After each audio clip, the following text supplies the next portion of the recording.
को और कलाम साहब को।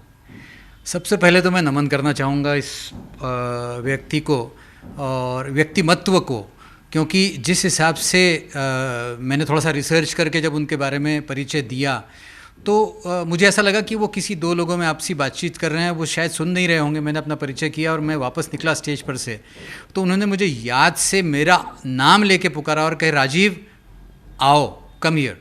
तो मैं जब वापस पहुंचा तो उन्होंने बोला कि मैंने आज तक ऐसा परिचय सुना नहीं है किसी ने मेरा कराया हुआ, और इतना रिसर्च करके परिचय तुमने किया हुआ है, मैं बहुत खुश हूँ तुमसे, और इसी तरह से आगे बढ़ते रहो। तो ये आशीर्वाद जो उनका मिला, पीठ पे थपकी जो मिली, ये इतना अपनत्व शायद ही कोई चीफ गेस्ट कहीं रखता होगा। और वो भी एक व्यक्ति जो देश का सबसे बड़ा महामहिम है, उसने इस व्यक्तिमत्व के एक छोटे से व्यक्ति को जिसने इंट्रोड्यूस कराया, उसको बुला के यहाँ तक पीठ पे थपकी लगाना, यानी इतनी बारीकियत में वो ध्यान देते थे। उनके व्यक्तिमत्व का परिचय के बारे में सिर्फ इतना बोला जाए कि इतनी सादगी शायद किसी में न रही होगी न आगे आएगी। मन से सच्चे, दिल से सच्चे, काम बच्चों से जुड़े हुए थे, बच्चों से इतने हद तक जुड़े हुए थे कि जो बोलते थे वो दिल को छू जाता था।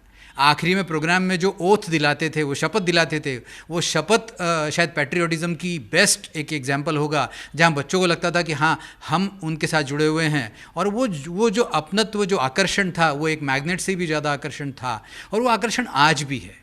आज अब्दुल कलाम साहब हमारे बीच में नहीं हैं, पर उनका व्यक्तिमत्व आज भी हमारे बीच में है। वो व्यक्तित्व के जो ऑरा था, जैसे भगवान के पीछे एक ऑरा चलता है, चक्र रहता है, वैसे ही ऑरा आज भी मुझे महसूस होता है कि वो उनका हाथ मेरे पीठ पर रखा हुआ है और वो आशीर्वाद दे रहे हैं और कह रहे हैं कि आगे बढ़ो और दुनिया के लिए, बच्चों के लिए कुछ करो।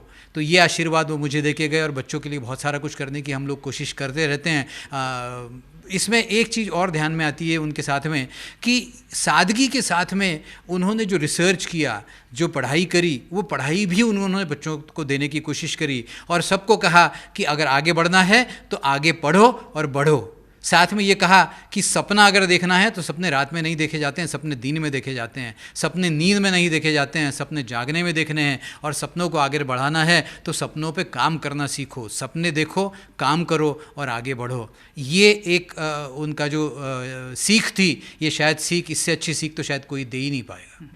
देखिए, सबसे पहले ये कहना चाहूँगा कि हमारी ज़रूरतें सीमित है, ये आज कोविड टाइम पे हमको सबको समझ गया है। हम नहीं कुछ करते हुए भी अगर हमें सिर्फ सांस लेने को मिल जाए, एक छत और एक रोटी मिल जाए, इतना ही काफ़ी है। और शायद ये वो बहुत पहले से समझ चुके थे, और ये सीख उनकी जो थी कि अपनी ज़रूरतें जितनी हैं उतना ही मतलब जितनी चादर है उतना पाँव फैलाइए, ये वो समझ उनमें थी। और वो समझ के साथ में उन्होंने दुनिया को वो सीख देने की कोशिश करी कि ज़रूरत है उतना करो, देश के लिए जो ज़रूरी है वो करो, आगे बढ़ने के लिए जो ज़रूरी है वो करो, और सादगी में विश्वास रखो।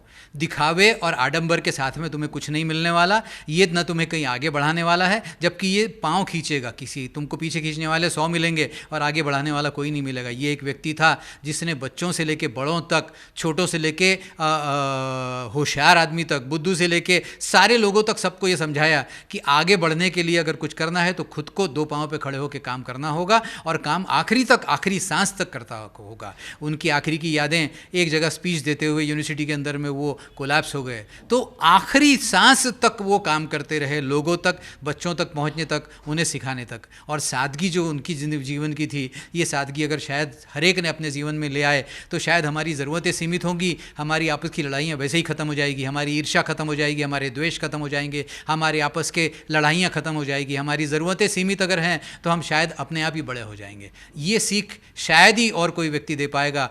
जो उन्होंने सीखा वही उन्होंने सिखाया, और ये सीख सबसे बड़ी है कि जो करो वो बताओ, जाकि ना कि करो कुछ और बोलो कुछ और। तो दिखाने के दांत और खाने के दांत अलग नहीं हैं, उनके सेम थे, और यही उन्होंने हमें सिखाने की कोशिश करी कि सादगी में विश्वास रखो और उच्च कोटि का विचार करो और उच्च कोटि का काम करने की कोशिश करो। खुद के लिए कुछ करने के बजाय देश के लिए कुछ करो, और बड़ा बनने के लिए, देश के लिए जब कुछ करोगे और आगे पढ़ोगे और बढ़ोगे तो अपने आप ही ब्रंस हो रही थी। जिस नेशनल, मतलब बच्चों के जो डॉक्टर हैं, इंडियन एकेडमी ऑफ पीडियाट्रिक, उसको पेडिकॉन कहते हैं, नेशनल कलकत्ता की कॉन्फ्रेंस थी, गोल्डन जुबली कॉन्फ्रेंस थी, और doctor CP Bansal national president थे। उन्होंने समहाउ आज तक कोई अध्यक्ष लेवल का, मतलब राष्ट्रपति लेवल का आदमी हमारे यहाँ पहुँचा नहीं था, वो चीफ गेस्ट थे। और ऑडिटोरियम भरा हुआ था खचाखच, करीबन एक 10 से 12 हज़ार लोग थे उस कॉन्फ्रेंस को अटेंड करने के लिए। उस इनाग्रल प्रोग्राम के अंदर जब वो पहुँचे स्टेज पे, हमने वो स्टेज पे जो अरेंज किया हुआ था, एक बड़ी कुर्सी सिंहासन टाइप की उनके लिए रखी हुई थी और बाकी छोटी कुर्सियाँ थी, क्योंकि चीफ गेस्ट थे, क्योंकि महामहिम थे, देश के राष्ट्रपति थे, तो इसलिए वो कुर्सी, जैसे ही वो स्टेज पे चढ़े, जिस स्पीड से वो चढ़े, शायद हम में से शायद ही कोई चढ़ पाएगा। वो जो उनका पावर, इंथुजियाज्म, जो स्पीड, और वो अंदर से सादगी के साथ में वो जो उनका जो स्पीड थी, वो शायद अंदर से आती होगी एनर्जी उन्हें उस उम्र में भी। वो पहुँचे, उन्होंने वो कुर्सी बाजू में करी, छोटी कुर्सी खींची और बैठे। बैठने के बाद में जब उनका मौका आया, बोलने की बात करी, मैं स्टेज पे उनके साथ में था। समहाउ अगेन एक मौका था जहाँ पीठ पर थपकी मिली, और उन्होंने कहा, उस समय भी मैंने उनके साथ में जो बातें शेयर करी थी, तो उसमें भी उन्होंने शाबाशी दी थी। और ये कहा, जब वो भाषण देने लगे तो बोले कि देखिए, मैं बच्चों के डॉक्टरों के कॉन्फ्रेंस में आया हूँ, और इस कॉन्फ्रेंस में मैं क्या बोलूँ, इसलिए मैंने सादगी से, मेरे एक मित्र हैं जो मेरे बैचमेट हैं और यूके में हैं, तो उनसे मैंने मदद मांगी और कहा कि देखिए भाई, मैं बच्चों की डॉक्टरों की एक कॉन्फ्रेंस में जा रहा हूं, और मैं यहाँ पे उन डॉक्टरों से बात करूं तो क्या बात करूं। तो राष्ट्रपति लेवल का एक आदमी इतनी सादगी से एक 12-15 हज़ार डॉक्टरों के साथ में ये कहता है कि मैंने उससे मदद मांगी, और मदद मांग के कुछ साइंस की टिप्स आपके सामने दे रहा हूँ, पर साइंस के साथ में साइकोलॉजी है, देशभक्ति है, पैट्रियाटिज़म है, ये सारी चीज़ों को जोड़ के आपके सामने मैं मेरे विचार मान रहा हूँ। करीबन 50 मिनट विचार आपके सामने प्रकट कर रहा हूँ। 50 मिनट के करीब वो बोले, और इस 50 मिनट में उन्होंने बच्चों की साइकोलॉजी, बच्चों का साइंस, बच्चों का मोर्टेलिटी रेट, मतलब डेथ रेट अंडर 5 वाला सारा, साइंस से लेके, साइकोलॉजी से लेके, स्पिरिचुअलिटी तक जो उन्होंने भाषण दिया, उस भाषण के साथ में हर आदमी वहाँ बैठा हुआ, जितने भी डॉक्टर थे, वो इतने खुश थे, इदगद गदगद हुए थे। और मुझे तो ऐसा लगा कि जैसे अगेन फिर ऐसा लगा कि एक भगवान जो एक वलय साथ में लेके घूमता है, कृष्ण भगवान के पीछे जैसे एक ऑरा होता है, वो ऑरा उनके पास में उस समय भी था और वो आखिरी तक रहा। पर वो जिस सादगी से हमारे साथ में पेश आए और करीबन 2 घंटे हमारे साथ में रहे, ऐसा कहीं लगा नहीं कि राष्ट्रपति हमारे साथ में घूम रहा है, या इतना बड़ा एक व्यक्ति, एक बड़ा साइंटिस्ट, एक मिसाइल मैन हमारे साथ में घूम रहा है। वो बड़ी सादगी के साथ में और इतनी सिंप्लिसिटी के साथ में वो हमारे साथ घूमते रहे, बातें पूछते रहे, बातें समझते रहे, बातें समझाते रहे। और उसमें भी उन्होंने ये कहा कि जितना तुम बच्चों को अच्छा बनाओगे तबीयत से, उतना ही दिमाग से बनाओ, उतना ही साइकोलॉजी से बनाओ, और देशभक्ति की तरफ ध्यान देते हुए हर व्यक्ति को एक जैसे ईंट जोड़ते हैं, ईंटों से ईंट जोड़ते हुए बड़ी दीवार बनती है, ऐसी एक दीवार खड़ी करो ताकि एक देश में एक बच्चों की एक ऐसी वेव आए जो आगे बढ़ के अपने देश को आगे बढ़ा पाए, आगे अपने देश के लिए कुछ कर पाए और देश के लिए कुछ सोच पाए, ना कि यहाँ से एक बाहर पहुँचे, बाहर देश पहुँचे और ब्रेन ड्रेन जो कहते हैं वो ना होते हुए उन्हें हम वापस अगर ला पाएँ और देश के लिए अगर कुछ कर पाएँ तो उसके लिए कुछ करिए। ये भावना से उन्होंने वो भाषण दिया था। मेरी जो दोनों प्रोग्राम्स की यादें हैं ना, 2 घटनाएं हैं, आप उनसे समझ जाएंगे कि वो कितने सहज व्यक्ति थे। पहली, जब वो सोमलवार के सेंटेनरी सेलिब्रेशन में आए थे दिसंबर 2011 में, तो वो आए। अब कलाम साहब के आने का मैंने अनाउंस किया और सब लोग एकदम एक्साइटेड हो गए, स्पेशली बच्चे तालियां बजाने लगे और लोग वहाँ तो हुज़ हू ऑफ नागपुर थे, यानी सभी लोग गेट से उनका स्वागत करते हुए, उनसे बातें करते हुए आ रहे थे।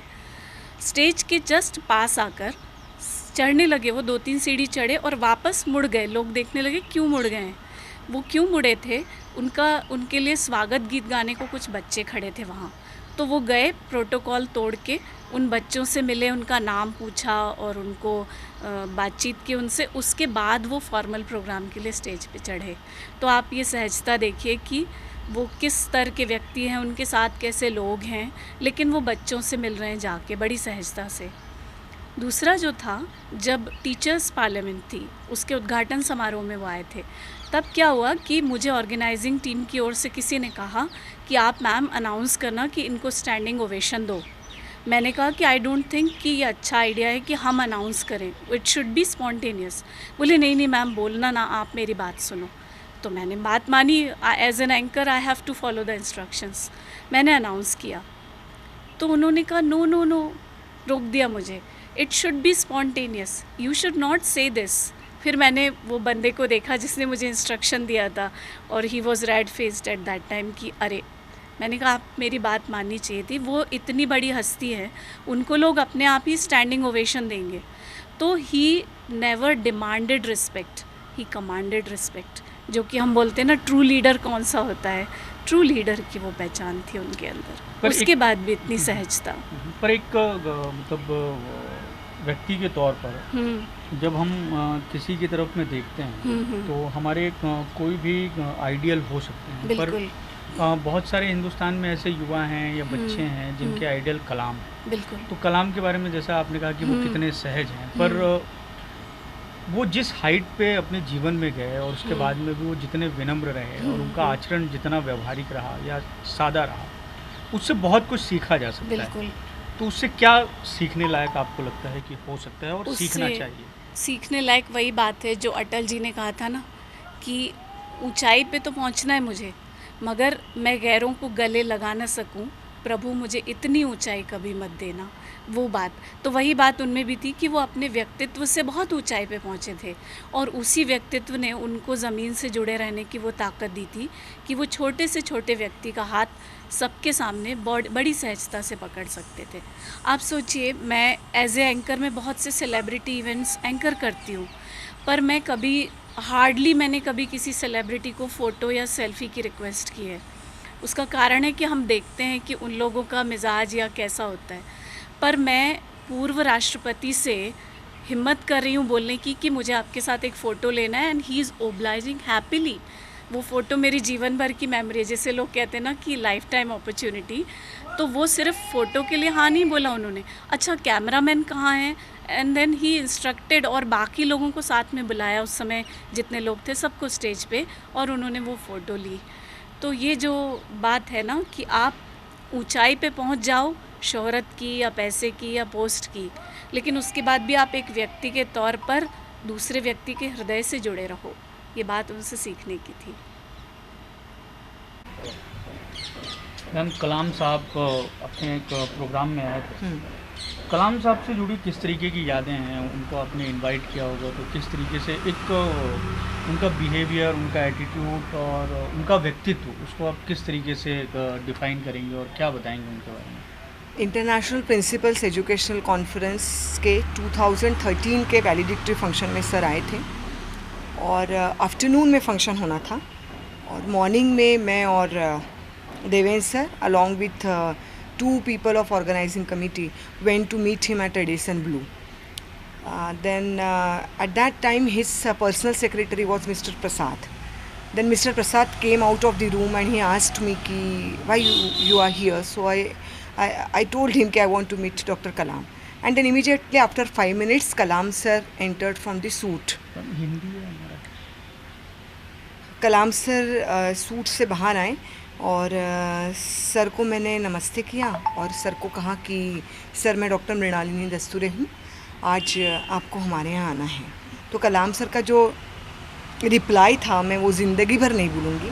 उन्होंने कहा मैं तो आफ्टरनून में आपके पास आने ही वाला हूँ, आप सुबह मुझसे मिलने क्यों आए? यू आर ए टीचर, आप एक शिक्षक हो और शिक्षक को कभी भी समय व्यर्थ नहीं करना चाहिए। आप मेरे पास आकर ये तो आपने समय व्यर्थ किया है, आपने आपके बच्चों के साथ अभी होना चाहिए था और उनको जो है वो शिक्षा देनी चाहिए थी। और ये मेरे लिए बहुत मेमोरेबल चीज़ रही है कलाम सर की। हालांकि सर के साथ एक पेपर के ऊपर काम हुआ था, मैंने मेरा पेपर सर के पास जजमेंट के लिए भेजा था और I got very positive response on the paper. ये 2 यादें सर की बहुत करीबी हैं। फिर दोपहर को जब सर प्रोग्राम के लिए आए तो सर के लिए एक महाराजा चेयर वहाँ पर रखी हुई थी हम लोगों ने, और जैसे ही सर स्टेज पर आए तो मुझे बोलते मृणालिनी ये चेयर किसके लिए है? मैंने कहा सर ऑब्वियसली आपके लिए है। तो बोले नहीं आप बैठोगे इस चेयर पर। मैंने कहा नहीं हो ही नहीं सकता। तो बोले कि नहीं मैं नहीं बैठूँगा, बिकॉज सामने बैठे हुए सारे शिक्षक हैं, सारे प्राचार्य हैं, सारे मुख्याध्यापक हैं, उन लोगों के सामने मैंने इतने बड़े चेयर पर नहीं बैठना है। आप तुरंत एक सीधी सादी चेयर का इंतज़ाम कीजिए। उस समय वहाँ पर सिक्योरिटी इतनी स्ट्रिक्ट थी कि हमें बहुत मशक्क़त करनी पड़ी एक चेयर स्टेज पर लाने के लिए, लेकिन जब हमने एक सिंपल चेयर वहाँ पर रखी तब सर उस चेयर पर विराजमान हुए और हमारा प्रोग्राम आगे बढ़ा।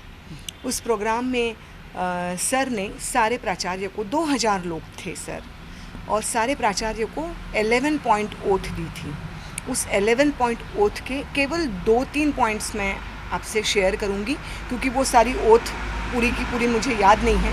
पहला पॉइंट था, उन्होंने कहा कि शिक्षक, ये उन्होंने हमें वो ओथ बोलने बोली है, और उन्होंने कहा कि मैं शिक्षक केवल माइंड से या बॉडी से नहीं हूँ, तो मैं शिक्षक आत्मा से हूँ। मुझे केवल विद्यार्थियों के लिए काम नहीं करना है, मुझे वो प्रत्येक युवक के लिए काम करना है जिसका माइंड इग्नाइटेड है। मुझे ये पता है कि वो मेरे देश का रिसोर्स है। उसके पश्चात जब मैं मेरे विद्यार्थियों को शिक्षा दूंगी, तब कास्ट, रिलीजन, लैंग्वेज, ये तीनों चीज़ें बीच में नहीं आएगी, क्योंकि शिक्षक का एक खुद का धर्म है जिसे शिक्षक धर्म कहा जाता है, और उस धर्म में बांध कर जितना हो सके उतना मुझे करना है। ये कुछ पॉइंट्स मुझे उनके ओथ के आज याद जब आ रहे आपको हैं। उन्हें इस प्रिंसिपल मीट के लिए इनविटेशन देने गए होंगे, या किसके थ्रू आपने इनविटेशन दिया, तो उसको लेके उनका किस तरीके से रिएक्शन रहा, रिस्पांस रहा, ये कुछ याद हो आपको? हाँ, हमारा उस समय का थीम था कॉन्फ्रेंस का बैक टू ब्लैक बोर्ड्स। मतलब बैक टू ब्लैक बोर्ड्स मतलब not leaving the black boards और टेक्नोलॉजी की तरफ जाना, ये नहीं था। बैक टू ब्लैक बोर्ड्स का मतलब था बैक टू एथिक्स। जो हमारे एंशियंट एजुकेशन सिस्टम के एथिक्स हैं, वो एथिक्स के तरफ जाना, ये हमारी थीम थी। तो सर को जब मेल भेजा गया था इनविटेशन का, तो उनके पर्सनल सेक्रेटरी ने कहा था कि आपको एक 10 सेकंड का समय मिलेगा सर के साथ बात करने के लिए। मैंने कहा उतना सफिशिएंट है। सो सर को मैंने विश किया गुड आफ्टरनून सर, और सर को इतना कहा, sir you just go through the invitation mail which I have mailed you and the subject of that conference. और तुरंत मुझे 8 दिन के बाद डॉक्टर प्रसाद का मेल आता है कि sir is ready to come for the conference. और जब सर आए तब सर ने बोला ये आपके कॉन्फ्रेंस की थीम थी जो मुझे यहाँ तक लेकर आई। ये जब कार्यक्रम में सर से मुलाकात हुई होगी कलाम साहब से, तो उनके व्यक्तित्व को आप कैसे देखते हैं? क्योंकि आप खुद शिक्षक हैं, बच्चों के बहुत करीब रहे हैं, एजुकेशन को लेके उनके दिमाग में बहुत बृहद चीज़ें थी, बहुत कुछ वो करना चाहते थे, शिक्षा को लेके उनकी बहुत व्यापक सोच थी। तो किस तरीके की बातचीत हुई उनसे, और उनके व्यक्तित्व को आप कैसे देखते हैं? See sir is the living god. अगर भगवान होते तो वो सर जैसे होते। जितना 4 घंटा हम लोगों ने सर के साथ बिताया है, वो सारा मेस्मराइजिंग था। सर की पर्सनालिटी, सर एक ओरा कैरी करते थे, खुद का ओरा कैरी करते थे, कि जहाँ पर सर को देखकर ऐसे लगता था कि यहाँ कोई निगेटिव चीज़ नहीं आ सकती, कोई भी नकारात्मक चीज़, नकारात्मक सोच ये इंसान के इर्द गिर्द नहीं आ सकती। उनका खुद का एक ओरा था जो वो कैरी करते थे। तो ये ओरा किस तरीके का था? क्योंकि हम ये ओरा ज्ञान का था, ये ओरा उनके आध्यात्मिक नॉलेज का था, ये उनके स्पिरिचुअलिटी का था, ये उनके डेडिकेशन का था, ये उनके पैशन का था, उनकी मेहनत है उसके पीछे। आप खुद टीचर हैं, तो एक कलाम साहब से व्यक्तित्व से जुड़ा हुआ एक सवाल ऐसा है कि आजकल हम अपनी लाइफ में थोड़ा बहुत भी अचीव कर लेते हैं तो हमारा व्यवहार बदल जाता है, वो हमारे अपनों के लिए, हमारी सोसाइटी के लिए, हमारी सोच बदल जाती है। पर कलाम साहब इतने बड़े पदों पर रहे, उसके बाद में भी वो ज़मीन से जुड़े रहे, चाहे वो बच्चे हों, चाहे वो शिक्षा हों, चाहे वो उनके अधीनस्थ काम करने वाले कर्मचारी हों, या देशव्यापी सोच में चाहे उनका देश हो। तो मौजूदा स्थिति में कलाम की मौजूदगी को आप किस तरीके से देखते हैं, और कलाम साहब की संकल्पना में अगर हमारा लोकतंत्र होता या हमारा देश होता या चलना चाहिए, तो वो किस तरीके से हो सकता है? अगर कलाम सर के हिसाब से अगर देश चलना हो ना, तो देश में राम राज्य होना चाहिए, हर जगह खुशहाली है ना। एक गोल्डन युग का निर्माण कलाम सर के विचारों से हो सकता है। गोल्डन युग में, गोल्डन युग का मतलब है जिसमें सारे सोल की फ्रीक्वेंसी सेम है, हर एक व्यक्ति दूसरे व्यक्ति को एक सोल करके देखता है, आत्मा करके देखता है, न कि शरीर करके देखता है ना। जब इस स्थिति में एक सामान्य भी इंसान पहुंच पाता है, तो शायद कलाम सर का ड्रीम इंडिया हम साकार कर पाएंगे। और मुझे याद है जब कलाम सर, आज ही का दिन था, कलाम सर का जब देहांत हुआ और mister Prasad was first to call me. Mister Prasad का मुझे फ़ोन आया, बोले मृणालिनी जी सर नहीं रहे। तो मैं तो बैठी गई। मैंने कहा सर का तो आज स्पीच था, वो बच्चों को संबोधित करने जा रहे थे। बोले हाँ, और सर जब गए तो सर का लास्ट सेंटेंस था नॉलेज मेक्स यू ग्रेट, है ना। और उसके बाद में सर का स्वर्गवास हुआ। मैं चाहती हूँ कि ये पल मेरे भी ज़िंदगी में आए, आखिरी तक बच्चों की सेवा करते करते, विद्यार्थियों की सेवा करते करते मुझे रहना है। और सर जैसा ही अगर जाने मिले तो मैं अपने आप को भाग्यशाली समझूंगी।